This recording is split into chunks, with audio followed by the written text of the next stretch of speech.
That was like a big culture change for the NBA. As far as bringing hip hop, When you talk about mental health, those things right there is like big for me when I talk to kids. They only see the great part, they don't see the struggle part.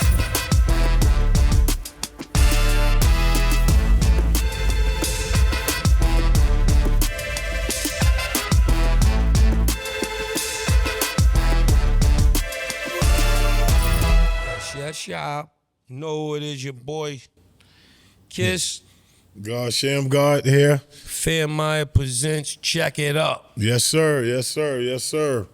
And today we're gonna be hitting on a couple of things. Hitting on the Knicks. In their historic run right now. But I want to take it back.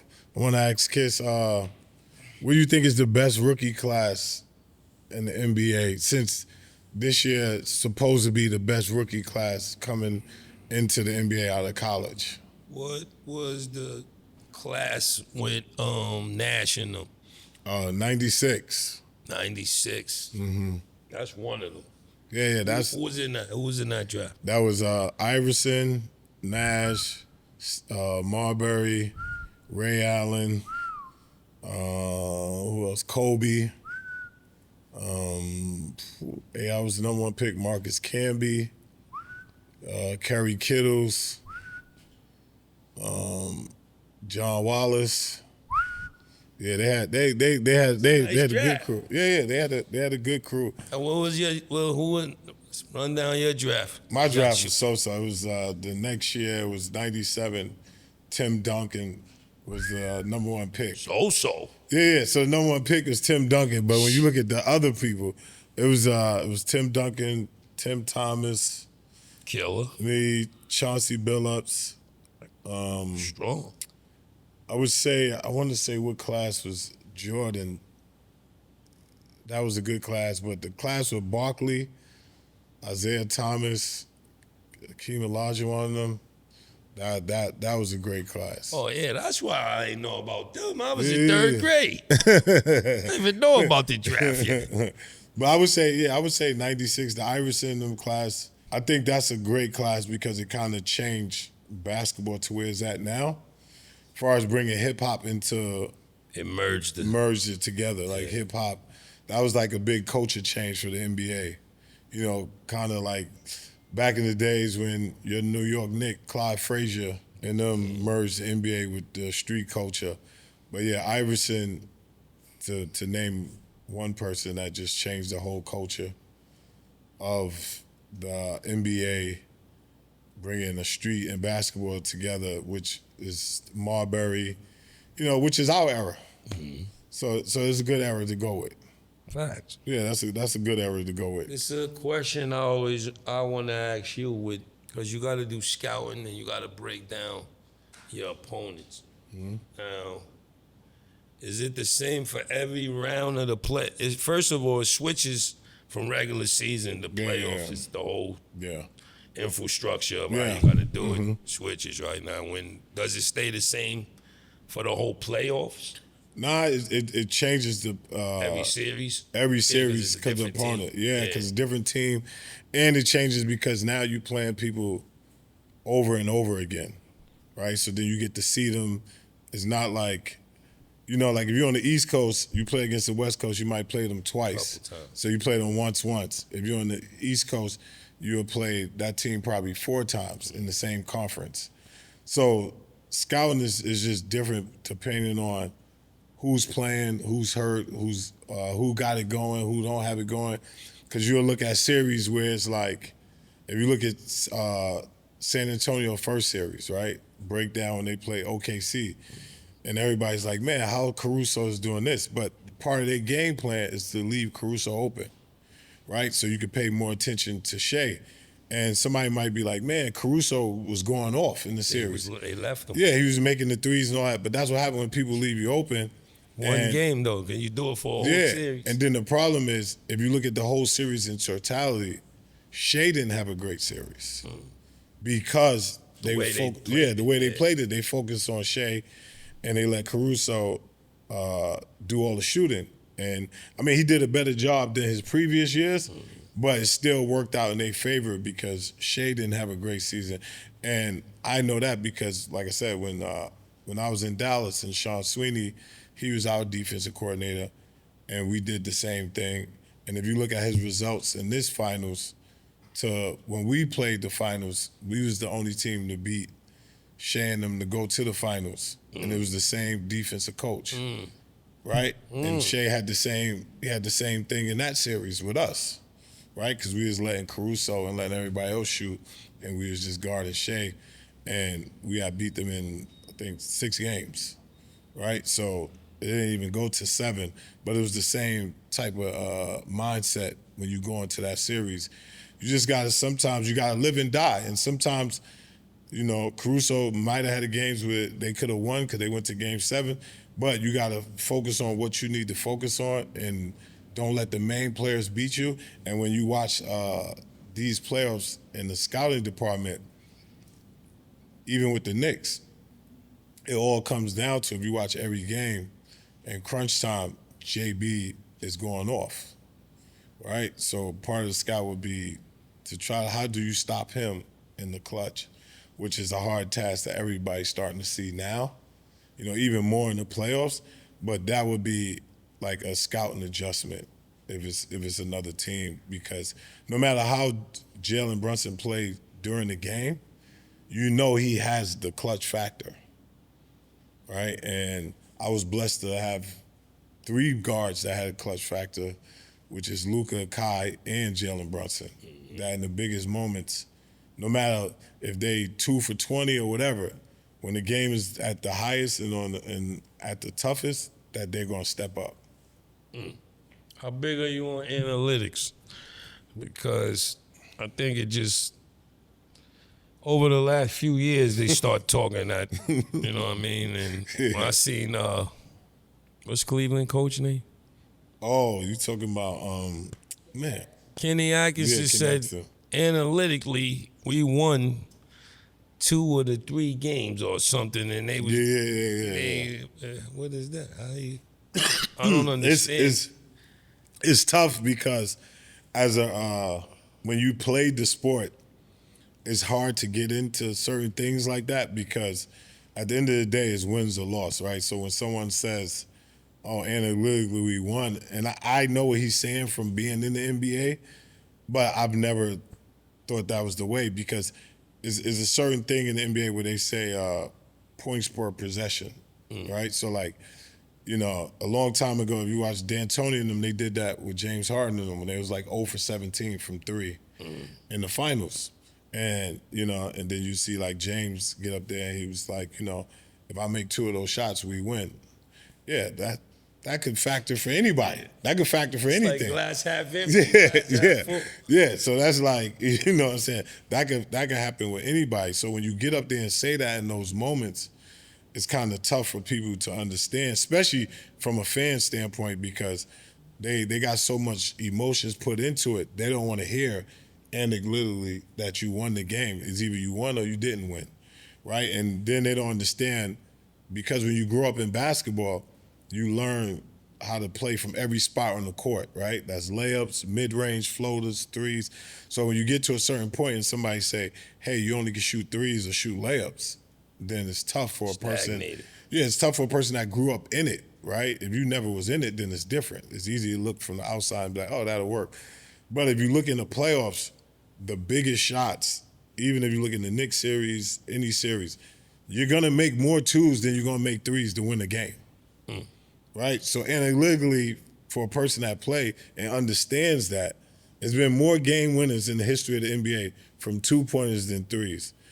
It's hard for a person to say only shoot 3s or shoot a layup, right?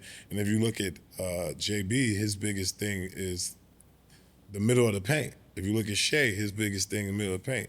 If you look at Kawhi Leonard, his biggest thing is the middle of the paint. If you look at the greatest basketball player of all time, if you look at Jordan, his thing is mid-range, right? So it's like when you tell people that stuff and then you say, well, I mean, that's Shea, or that's Kobe, or that's it. But he wasn't Shea his whole life. So he had to work on that shot to become that, right? So when you tell people that's not a good shot, and then you're saying these are the best players, and you want these people to get to this player. Contradiction. Exactly. So that be the problem when you lose 2 games and then you say analytically we won, and the people are looking like, yeah.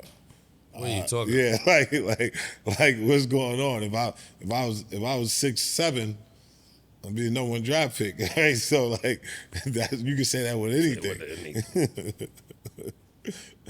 So before like we talk about growing up in basketball, knowing yourself and knowing how long I know you, and people probably from the outside don't know, like how you started off and you played basketball a lot. Mm-hmm. Who are some of the people that shaped you growing up as far as basketball and changing to rap? And playing ball growing up, I say it was everybody. Watch sports, go to Harlem, when I was young, you wanted to go everywhere and play and watch, you know what I mean? Mm-hmm. Then at the time, the city had all of the fluidity with, as far as Riverside, Gauchos. Yep. But YO, my man, Coach Rob Morton, he started a AAU program in Yonkers called Westside Cobras, and he did everything out of his pocket before it got all political with the big sponsors and corporations. He gathered up all the best people from like around my neighborhood, and then we really start making a name in the town. Then we start moving around, going to the Bronx, going to playing in Elmhurst and Queens, CYO in the Bronx. And then, but just watching everybody back then, Kenny Anderson, Steph, you was already a legend and you was still in high school. I remember watching all 3 of y'all play basketball? Nah, only me. Okay. Yeah, I bust their ass. The Big East was a big influence of me. I remember coming home from school or coming home from practice and always catching them big, legendary Big East games. The Big East was super strong back then. Just anywhere. You just I came from an era where you can play 3 or 4 games a day. You would go to, basketball was everything. You just, you know what I mean? We loved it so much, but we didn't have all of the resources. Yeah, that's the one thing about New York, like you said, like you said, how you said your coach was out of pocket. Like I had a coach, rest in peace, Ron Carlos. He was paying out of pocket. He was giving everybody that confidence and that love. And then when I got in high school, I met Kevin Jackson, and Kevin Jackson kind of changed the trajectory of my life in basketball because it was Kenny Anderson, Kevin Jackson, Coach Kenny Anderson, Rayford Austin, Shaheem Holloway. So then I started hanging in Queens, and like you said, this was an era where you go everywhere to play basketball. So I started going to Queens every day to work out with Kevin Jackson. And, once I met Kev Jackson, it just took me from one level to the next level. And then after that, like, what I'm saying, skies was the limit. And of course you believe in these coaches because, like you said, they paying out of pocket. They doing things that they don't have to do. And, that's what kind of shaped me and just kept me on basketball. What day you went from basketball to rap? I actually was already rapping before playing basketball. I was naturally rapping from probably like 7 or 8 years old, rapping and breakdancing, and just loved hip hop. Mm-hmm. And then as I got maybe 8, 9, something like that, my mom, I played Little League baseball first, and then I played. They signed me up. Played basketball, and I even played football, but I left baseball alone. I started just playing football and basketball. Mm-hmm. Then I think when I was at around 6th grade, going into 7th grade, I was sitting in the crib with my daddy, like, yo, you gotta switch to only one sport. I think I know. I'm gonna write on the paper which one I think he want to play. And he put basketball. I'm like, yeah. Then, I mean, I played middle school, played high school, and I wasn't getting no taller. I wasn't getting no faster. I ain't have the resource. I wasn't, you know what I'm saying? I wasn't doing the figment of the stuff you was doing. No, maybe sometime 2 a days, but I didn't really have the resources. Nice. And I came from a family that school was going to be first before any of that. Yeah. So I got a few letters. They wasn't the right letters, though, so I had to figure out something else, man. You know what I mean? One day I just made a left from the gym and went to the studio. Oh man, how do you see like the way AAU has changed since like you was coming up? From when we came to now, AAU scene got so dramatical, political, a bit violent at times. Yeah. It's something that's supposed to be fun and a tutorial for the kids, but it can be so influential on your child's future that, you know, we let some of the demons enter through the AAU circuit and manipulate, which is only hurting the kids. When we came up, like I said, we was part of the kids in front of the shop right with the cans. Yeah. You know what I mean? We was trying to raise money. Whoever had both parents in the household, they could provide the rides. It was, you know what I mean? It was by any means necessary to make it happen. To now is so much money and, you know what I mean? People trying to place their kids and pay for stuff and then it's hurting the kids that's really thriving and really, you know what I mean? If you don't got no money, you can get, or if nobody don't see you or somebody with the money happen to grab a kid that they know is nice, then you could get caught in the shuffle. Then some of the kids' talent supersedes their education. Yeah. With that hurt you because you have nothing to fall back on because it's probably easier to hit the lotto than to make it to the NBA. So some of the kids and some of these programs and even some of the parents are implementing the wrong things to try to get their kids, you know, ahead. And even though it's got broader, it's bigger, you know, a lot of kids are getting into good schools and making something of themselves, but you're seeing more fights, you're seeing a bunch of reclassing for no reason sometimes. You're seeing just a lot of things that didn't happen when we was growing up for different reasons, because the finances, just the, you know, households was different, economy was different, the world was different. Yeah, I think it's just like you said, it just breeds a lot of bad habits. Like when I was coming up, like I said, it was different. You know, like you said, you had people packing bags, you had people doing different things. There was no ulterior motive. It was pure. They wanted to see, anybody that did something for the team, they did it. Now it was like, it was pure. I'm gonna put an Apple tag on this kid. You know what I mean? And even it's better because it was better then because everything was word of mouth, right? So if you was nice, you had to be nice. It wasn't like 15-minute clips and you like, oh, this person nice. You know, you had to go wake up early in the morning. Yeah, you had to wake up early in the morning and go to Hoop Scoop, Street and Smith and be like, oh, this kid's nice. And you would hear about the kids. So then when you go to the town, they like, yo, that gotta be him and stuff like that. So it was pure and it just, the expectations was different. And even like with the NIL and all that stuff, it's just the more you give, the more people gonna take. And the more it's going to get saturated, and it's going to be, like you said, at the end, it's going to be for the wrong things instead of the right things. You know, when back in the day, it was like, oh, man, players should get paid, and that's cool. But now you have players that's like, if I'm at a program and I'm averaging 10 points, and then another program want to pay me to average 11 points, and you just leaving schools from schools. I've seen so many kids already transfer to 3 or 4 schools Yeah. and they ain't play a game. And like you said, That's where the so it's no money more. is screwed. Yeah. That's what it's messing up because you don't have legacies no more.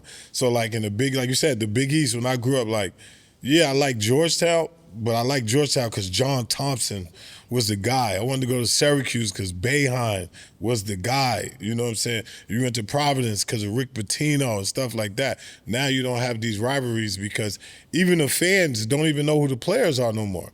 Right? I remember the fans used to go crazy if they had the number 1 pick because they knew everything about the player. They're like Philly already knew AI before he got there. You know, Minnesota already knew Marbury before he got there. And Kenny Anderson when he went to the Nets and he was like a cultural figure. You don't have that no more because people don't stay in one place long enough to build that whole brand for yourself. And like you said, now kids are trying to build a brand in high school. And the families are trying to do so much to build a brand. Like, where you have your uncles and your aunts, now they're managers out of nowhere. That's what I'm talking about. And then it get crazy. The politics, Yeah. they take the fun out of it. Yes. Of course, you want to have a career. Of course, it is going to be a job. Of course, you got to do a lot of hard work. But once you get the wrong mindset, because with today's world, everybody's a brand anyway. Yes. But a kid supposed to want to be having fun playing a game as well as learning, and then with a little bit of praying, hopefully you can get into a good school and who knows what after that. But now they already foreseeing the future and people telling these kids you're going to make it to the league and this and that, and that's when you could destroy a kid. And that's why like the parents becomes like brothers and sisters instead of fathers and mothers because they become such fans of the kids. And that's why anytime I talk to kids and the parents, I always tell them, like, you know, the same people you have now, these are the same people you want to go forward with. But the roles shall always stay the same. You know what I'm saying? You know, but they make so much money now. Now the kid become the head of the household and he's telling the father what to do. Right? Or he's telling the mother what to do. Or the agents come in and they're like telling the mother what to do, father what to do. And it's like, the problem is when they go wrong, the only people there to pick up the pieces is the family, right? And then now it's a big struggle, and the person don't understand what happened in the course of his journey, of his trajectory. Because what people don't understand is potential go both ways. You could potentially be a bust, right? Just as great as you could be, you could not be, right? And it's those little avenues that we take, and when people don't understand, it's just like when you drive in a car and you got your GPS on, right? Your GPS never say this is wrong. They just change the direction, right, to get you to that same destination. Wow. Right. So when things in your life mess up, you want to stay on track to push through it because. Yeah, it might take it longer to get to that destination. Just reroute to the right but the only thing it's going to say is reroute. It's just going to reroute to get to the right destination, not to just jump off the track, right? And what happened is, like you said, when all the money and stuff comes, it kind of derails you, right? Because you're like, oh, I'm going to make this money, I'm going to make this money, I'm going to make this money.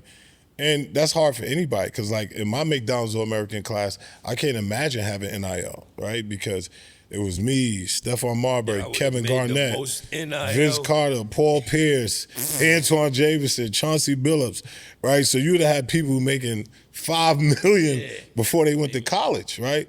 And then to have a name like God or Shammgod, I would have been a marketer's dream. Like, it was like, okay, we've been, heaven is a playground. Let's do it. Like, we'd have been doing all type of stuff. Bounty commercials.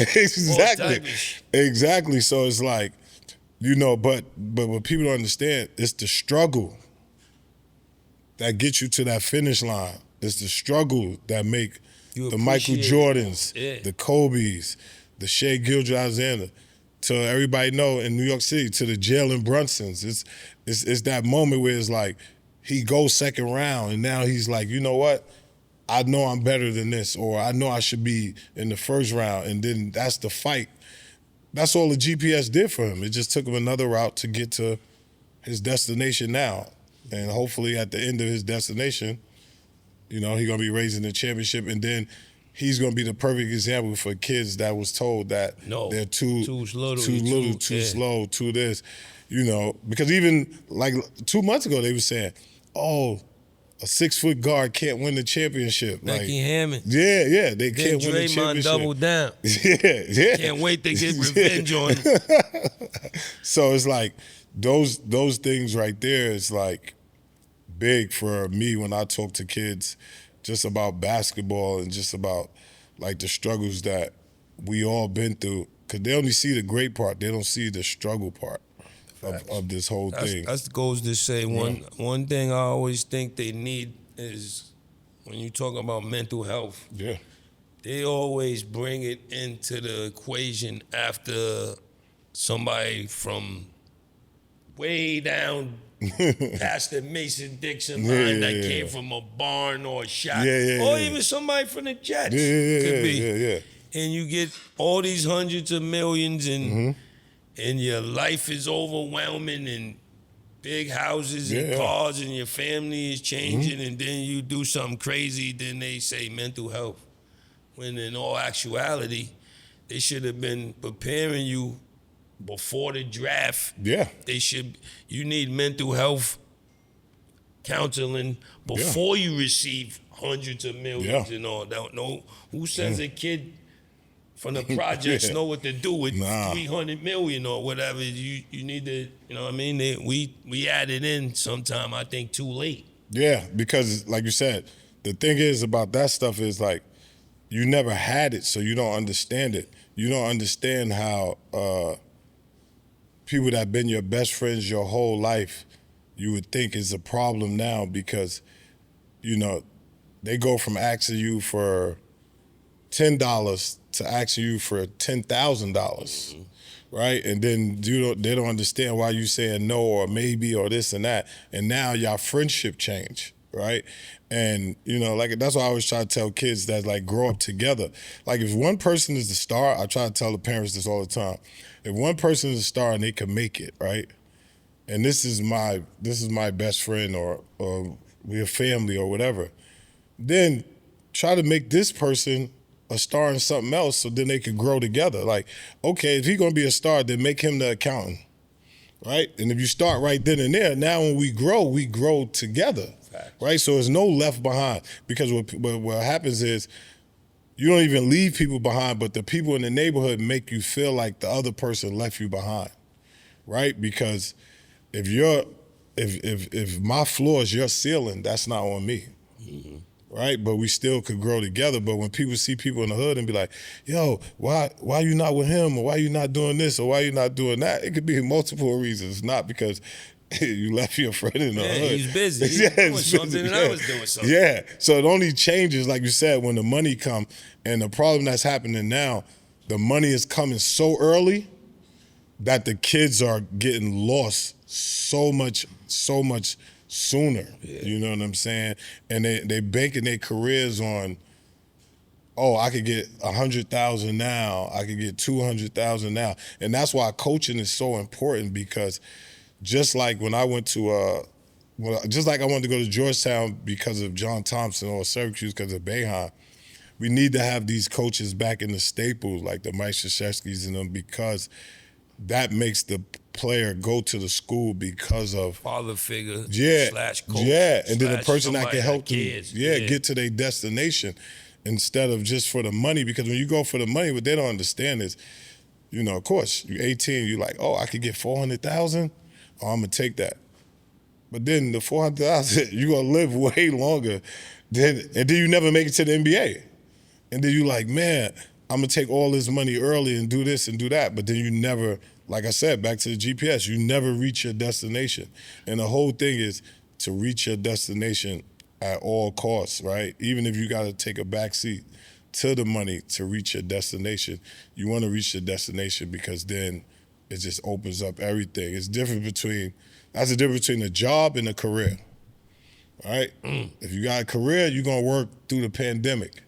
If you got a job, you're gonna get fired through the pandemic. So it's like you wanna have a career. I remember when I first started, everybody wanted me to be like this celebrity trainer. They was like, yo, cause you could do this, you could do that. And I was like, yeah, but 10 years from now, there'll be another Shammgod that could dribble, then they're gonna go to him. I'm like, nah, I need a career. So I want to coach. You know, I need benefits. I need all type of stuff. You know, I don't want to just be a celebrity trainer. No knock to celebrity trainers, but I'm like, in the long haul, it don't pan out, right? So like, when you got a career, it's like acting. You can act till you 80 if you're a great actor. You know what I'm saying? But you can't do other stuff. You can act in a wheelchair. Facts. You know, because eventually it comes less about your athleticism than it become about your mind, right? So that's all coaching is. It comes less from player development. Yeah, you're on the court, you're doing this. You learn how to coach, you keep coaching. Now later on, you get paid for what's in your mind, right? And what you're teaching people. So for me, that's why that was most important for me when it's going through the whole process. How important is it, you know what I mean, that the prospects build their name and market before they even turn into a thing?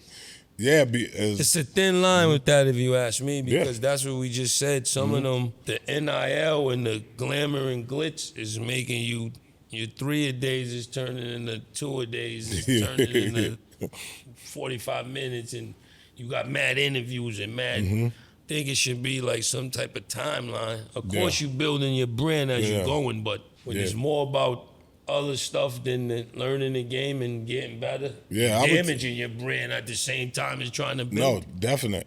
I would say, to your point, I would always say, keep the main thing, right? If basketball or whatever your brand is, you got to do what's going to spearhead everything, right? For me, growing up, basketball was the main thing. And like to your point, you can't oversaturate with other stuff and forget about what's the main thing, because this is what brought you to this forefront. If you look at the finals, you have two great examples. You have Wemby and you have Jalen Brunson, right? Even both of them is brands' dreams, right? Because if you hear the way they talk in the press conference, win or lose, if you hear the way they talk about their team, if you hear the way they talk about basketball and the love of the game or the history, it's just like the other day I was reading something, they was talking about giving Jalen Brunson his own shoe, and he was like, no, I want to wear Kobe's for my whole career, right? That's because he knows the legacy and he knows what Kobe meant to basketball and what Kobe meant to him, and he's going the same direction. If you look at Wemby, the way he talk about Greg Popovich, and the way he talk about Tim Duncan, and the way he talk about being mad about not being MVP, being mad when he lose. Passionate. Yeah, so like when you see that, brands have no choice but to love that, because it all comes back to, that's why this probably is the most watched finals in the last 20 years, because the main focus is basketball. Like you said earlier, it's not about them doing stuff off the court stuff and all that other stuff. You know what I'm saying? With that being said, you know what it is. Fanmire presents. Check it up. Your boy Sham, your boy Kiss. Until next time. Yes. Peace. Peace.